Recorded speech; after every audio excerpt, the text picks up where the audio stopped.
Hi there, I'm Jennifer Kennedy, the head for quality at CHAP, and welcome to this month's CHAPcast. Today I'm talking with Kara Justis, VP of Strategic Consulting from Trella Health, and we're going to talk about data trends in home health and the hospice space today. Hi Kara, how's it going? Good. How are you? Thanks for having me. Oh, we're so glad you're here. I love talking about data. Data is awesome. But before we jump into it, could you talk to us a little bit about Trella Health and your position there? Sure, I'd love to. So my position at Trella Health is VP of Strategic Consulting. So I lead our consulting practice. I've been with Trella for about a year and in the post-acute space for about 20 years prior to that. So I'm showing my age a little bit there. I've been a customer or, using Trella on the sidelines for many, many years. So I was super excited to join the organization a year ago. And my role at Trella is really focused on helping our customers optimize our solution. So we offer an integrated platform that consists of the most robust market intelligence that's out there, a CRM product that's an intelligent CRM. We actually incorporate our market intelligence into our CRM product. And then we have the ability to integrate that CRM with EHRs, with about 30 EHRs, I believe we're up to at this point. So it's a really robust platform. And as I said, my team's role is to help our customers get the most out of that platform and really optimize their use it to inform growth strategy, budget decisions, things like that. So really exciting. I have a great team of people that I work with and a lot of really great people at Trella that make it all happen.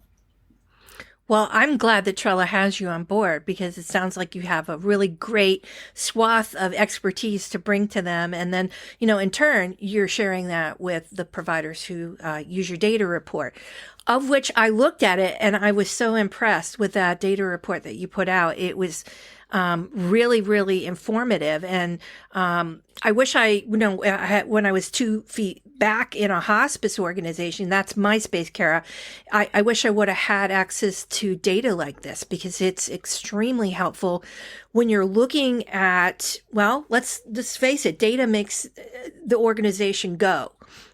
No matter whether you're in home health or hospice or any area of the healthcare continuum, you need data. I love the Deming quote, without data, you're just another person with an opinion, right?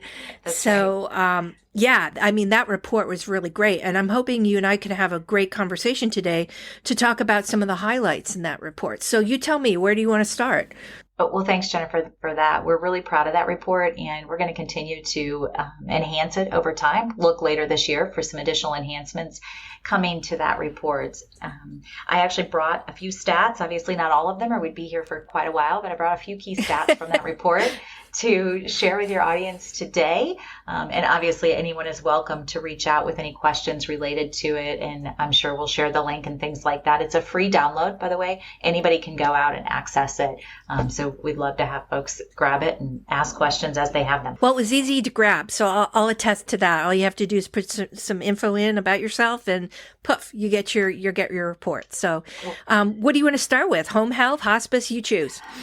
Why don't we start with home health, if that's okay? I thought I'd talk about just volume trends in home health in general. And then, the big thing everyone always wants to know is how is Medicare Advantage impacting home health? Because that's been a challenge for us for a number of years. So I can start with the trends in general around home health volume. So in the most recent volume report that we put out, we are still seeing a decline year over year in home health admissions. So when we look at 2022 Q3 data and we compare that to 2021 Q3 data, so that's a quarterly view, a year over year view, we saw a 5.2% decline in home health admissions. That's not a new trend. We've seen home health admissions decline year over year for many quarters in a row right now. And I think it's probably no surprise to most of your listeners, most of us in the space, that that's largely related to the increasing enrollment in Medicare Advantage. When I talk about this decline, this is specifically looking at fee-for-service admissions in home health, not Medicare Advantage. Obviously, that number comes down as we see Medicare Advantage enrollment go up. And Medicare Advantage, we are now actually at that 50% mark. So we've all been kind of anxiously awaiting to see us cross over that line. And if you look at the number of Medicare enrollees that are enrolled in both Part A and Part B, and then also enrolled in Medicare Advantage, we have crossed over the 50% penetration mark. So for home health agencies, that's a little scary. It's a little scary to know that that number keeps climbing because that impacts our ability to continue to source those fee-for-service patients. No doubt. So health agencies should really, when they're looking towards their future, should they be contracting with MA plans? That's where my head is going when I'm thinking about where that data drives them. For sure. And it's become more than a should. It's almost a have to now. And the great thing about home health is that a lot of home health organizations are starting to work together to, work to negotiate better rates for home health with MA payers. That's been a challenge for a long time.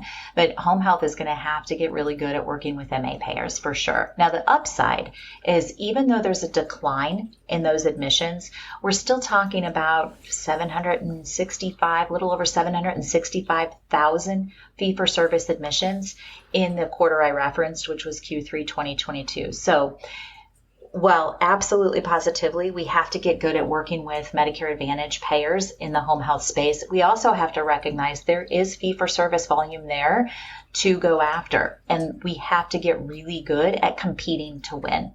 So that pool of patients, of beneficiaries, it's getting smaller, which means our ability to find competitive advantages in our market and outperform the competition and steal share is going to be the secret to getting the opportunity to care for those fee-for-service patients. So it's really twofold, Jennifer, I would say, is leverage your quality metrics to get those good MA contracts, right, but know your competitive advantage in your market to continue to steal share in the fee-for-service space as well.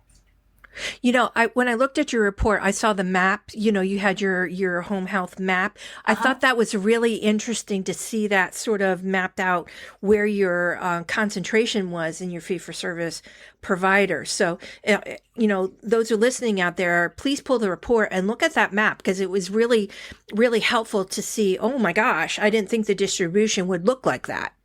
That's a great point. I'm glad you said that. And we've had a lot of that feedback because unfortunately, a lot of organizations just assume that the Medicare enrollment rate is the same everywhere. And it's not. There are some states where that number is much, much lower. And unfortunately, some states where that enrollment number is higher. So you really do need to know what it looks like in your market. And we do have those numbers in the report. Yeah, so helpful. So, in addition to, home health, strategically looking where they need to go in that pipeline moving forward, I'm sure hospice is, when we look at your data, hospice needs to be thinking along the same lines as well. So can you highlight some of your data points in your report about the hospice space? Sure, I'd be happy to. So hospice volume, when we look year over year at hospice volume, we're actually seeing a little bit of an increase there. So that's positive news. Hospice volume's up about 1.2%, quarter 4 of 2022 over quarter 4 of 2021. So that year over year number is up a little bit. So like I said, that's great news for the hospice space. Another exciting thing on the hospice front is that we now have more publicly reported quality metrics than ever before. So a lot of folks are really excited about their HCI or hospice care index number. We do have those metrics in the data that we present in our product, and they were in the report. But the most interesting thing I think about that HCI metric is when you look at it in the aggregate, when you look at it across the country, 80.7% in fact of agencies have an HCI score of 8 or higher. So that's on a scale, as you know, of 1 to 10. So 80% are 8, 9, or 10. So suddenly what was a really exciting metric for those of us in hospice, what we felt was going to be this opportunity to really differentiate ourselves, has become not so exciting because so many agencies are 8 or above. So what we're learning as we spend a lot of time in that data is that it's really important that agencies know how to differentiate themselves by individual HCI metric. So it's not going to be enough to just talk about the total number. Agencies are going to have to really understand what each of those metrics are and how they compare to the county and state average or state and national average to really differentiate themselves in the market. So that's the good and the bad of HCI, Jennifer, is we were really excited. It would allow us all to differentiate ourselves. And unfortunately, it made us all look pretty similar. But if we drill down a couple levels, go ahead.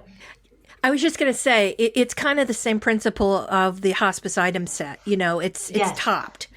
Everyone's sitting at a good, approximately a high composite score with the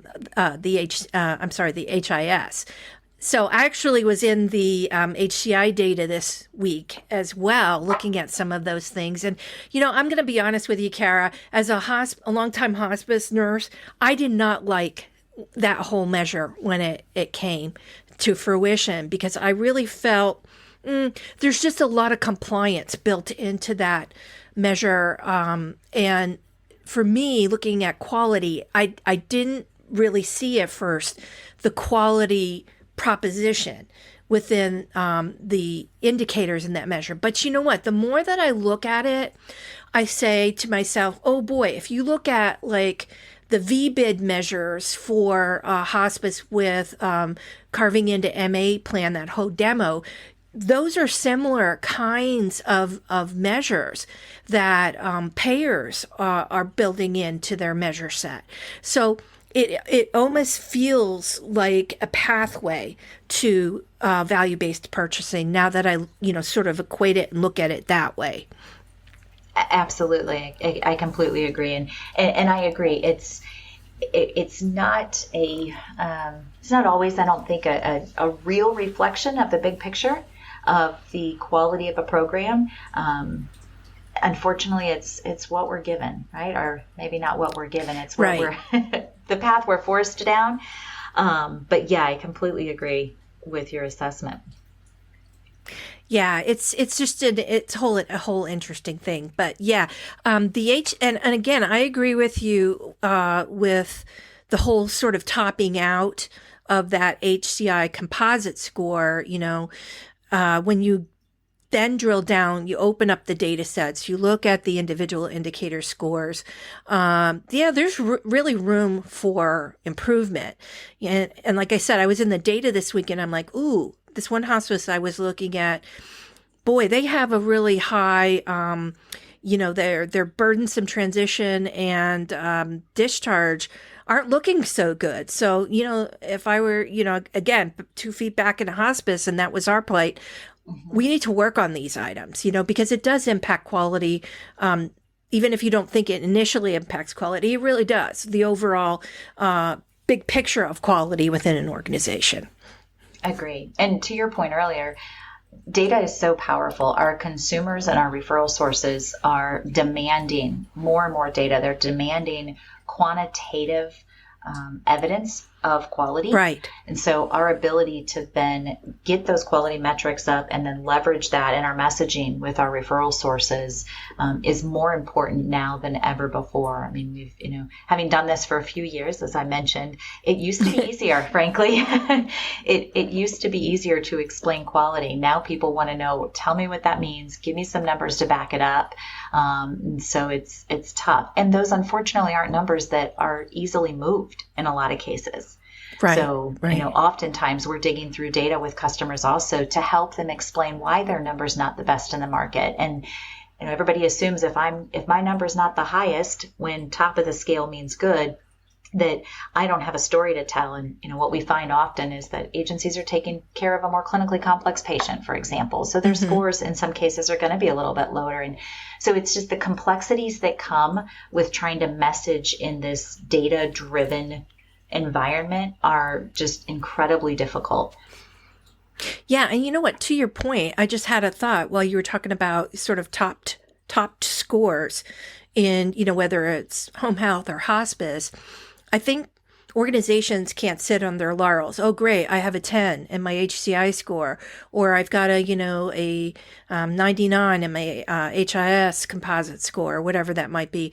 Oh, great, we're doing great. Well, I mean, there's always room for improvement. There's always, and you have to put it into context, as you mentioned too, is that these, these measures are topped, so it's going to be the nature of everyone's going to look like that, right? So you can't rest on your laurels or your good data scores, or else you're never going to be pushed to move forward and move your quality needle forward. That's right. That's right. And I'll add to that, even when you do have great scores, right? And maybe by comparison, everybody in your market looks very similar. If you can't articulate what that means to a referral source and how it brings them some value, it's really not going to help you grow. So when we're thinking about, using this kind of data to help you grow your referral volume and grow your admission volume, you just have to be able to articulate that and make it resonate with that person that you're interacting with. So it's just a much more challenging atmosphere than we've worked in before. So let's say, Kara, I have your report in hand and I'm looking at it and I'm either a home health provider or a hospice provider. How am I going to use this data here to help me with my organization, growing it, moving it forward, etc.? It's a great question, Jennifer. So the first thing that I would say is you need to understand how these trends apply to you. So a lot of what you're looking at in the report are national trends. There's some drill down then to the state level. You need to get down to that level and then sometimes down even to the county level to understand what does it look like in your market. Right? Just because hospice is growing as an industry, for example, doesn't mean that utilization is improved in your area. So that's the first piece, is translating all of these trends into something that's meaningful in your market, and then using that to drive your approach. So understanding what the universe of opportunity looks like is where I would start, knowing how many patients are accessing the benefit of home health or hospice today, knowing that, our biggest opportunity, if we want to grow referrals, is to compete and win the right to care for some of those patients, and then knowing where those patients are being cared for. Now that you're not going to get out of the report, right? Now we're talking about getting down to a granular level that involves some more very individual market specific data. And frankly, sometimes, a little bit of art, just knowing your market well if you've been in it for a long time. But that's where I would start, is look at the trends, understand how they apply in your market, and then just figure out where are those patients, what's that universe of opportunity, and where are those patients that you need to earn the right to serve, and what is the advantage you bring to the table, to that conversation that will earn you that right. I mean, that sounds like I'm oversimplifying it, but it works every time. You can get more complicated, Jennifer. Obviously there's a lot more that we can get into. We can talk about adherence rates. So there's great data out there. There's great data in our product, for example, around adherence, looking at patients that are referred to home health and the difference in outcomes between those who actually adhere to those instructions and don't. For example, we know that patients that are instructed to get home health when they discharge from the hospital and adhere to those instructions have an admit rate generally of about 13% right now. Those that don't adhere have an admit rate of 15.7. So those are the kind of metrics, right? Big difference. So, and I think all of us in the industry look at that and go, well, that's no surprise. You mean people who get home health when they should stay out of the hospital more? Of course they do, right? But of course they do. Of course they do. But those are the things that we need to get really good at, taking that data back to our referral sources and having conversations about how that impacts them. So again, that's not specific to the report, but that's another way in which the data that's available to organizations out there can help them build stronger relationships with their referral sources and help them grow their referral and admit volume. Show a discharge planner that if we're involved, if you're a home health provider and they involve you early in the process and we get that patient to agree to services, that's going to help keep them from showing back up in the ER the next day. Those are the kinds of things that I think, the kinds of conversations that this data needs to drive, and the report's the first piece of that. Right. And as CMS sort of looks at that continuum of measures within their little Medicare world, I really hope that moves a little more quickly, sharing measures like readmission rates and things of that nature. I think that helps push people or providers rather to use data in a more uniform way. Because, in that case, with the readmission thing, everybody's rowing in the same direction, right? And that's really what measures should really be doing, not only to help outcomes for the patient and their family, but also, we want the measures to be consistent enough to help the outcomes of organizations in the continuum at large, right? Is that fair to say? It's absolutely fair. And I love what you said about, not only are the outcomes going to support a better experience for patient and families. At the end of the day, all of us working towards better outcomes, all of us using this data to figure out where there's opportunity for improvement benefits the most important person and the most important group of people in all of this, which is the patient and the family, right? I mean, we're all striving to do the best job that we can in this industry so that the people who need and deserve these services get the best possible experience. So as painful as it is sometimes to be measured in these ways and to be reported publicly on in these ways, it makes us all better and helps us ultimately deliver a better service. I agree. And I think, the data actually, when it's explained right and at the right health literacy level for your lay public, is a better way to push partnership between patients, families, and clinicians at large. So I'm all for transparency, for sure. I agree. We actually have some customers that have started using more data in their initial conversations with patients and families, particularly in hospice. It's so interesting that, we're having a conversation with a hospice patient and their family about whether or not to consider hospice services. And when they're saying things like, we just want to know that somebody's going to be here, for that admission nurse or that intake coordinator role to say, you know what, we actually have data that shows that we're here when you need us. It's interesting to see how the data is even being pulled into that dialogue. And it's driven by consumers who are more educated than ever before about their choices. And they want to work with organizations that can prove that they provide quality of care. So it's just such an interesting dynamic to see data at the center of all of these conversations where, 5-10 years ago, it just didn't exist.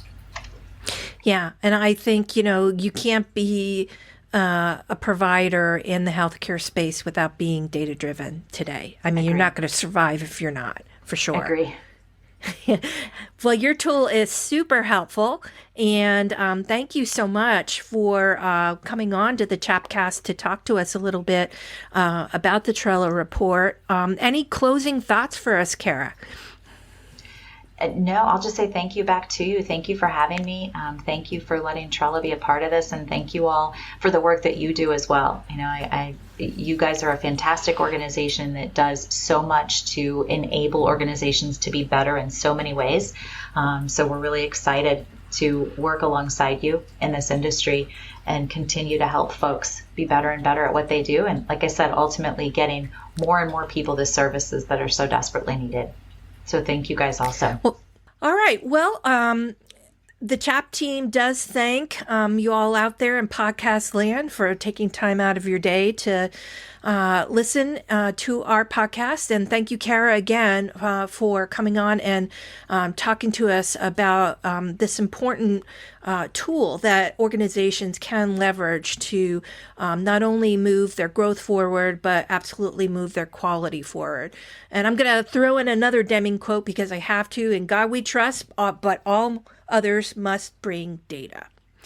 So thanks, Kara. I learned a lot today. I hope you all out there listening did too. And from everyone at CHAP, stay safe and well, and thanks for all you do.